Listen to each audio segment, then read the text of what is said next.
My deepest condolences and rest in peace. Those are strong words, but hardly enough to comfort someone who is grieving. WDRB's Stefan Johnson tells us about the new center available to help cope with an unexpected loss of a loved one. Whether it's a homicide, death by suicide, or an overdose, grief can impact all of us. This place is called First Hour Grief Response and is there to help people when it happens unexpectedly. I lost my daughter, Kristen, October 11, 2020 of a drug overdose. Michelle Owens. He was murdered September the 15th, 2020 during the pandemic. And Dr. Renee Sarton have a very painful connection. Struggled with addiction to prescription drugs. They're both grieving mothers. She was more than just my daughter. She's a friend. My son, his name is Michael Allen Glenn Sarton. And even after nearly 3 years, the pain is almost crippling.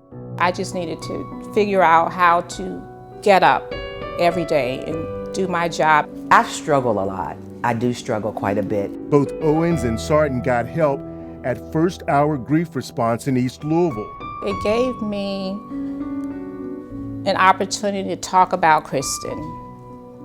It was a safe place for me to talk about Kristen, not be judged. The idea is for you to be able to sit and share how you feel, what happened to you during that loss, what transpired. We've seen over 600 people from 32 different zip codes. Lisa Chardine is executive director of First Hour Grief Response and says although the East End location has been busy, there was something missing. I really felt, and later in 2021, that there were a lot of people that we weren't serving in the West End and in Shively. In February, an abandoned building in Southwest Louisville was transformed into a second site. Our newest location is at 3407 Ralph Avenue, just off Cane Run Road. The goal is to help when there's a sudden loss. We expect to serve a lot of Black and brown populations. These will be people that, in this area, we deal with a lot of overdoses and murder. And in just a few months, they've already started bridging grief and hope at the new location. In fact, before we were officially open in January, we had 2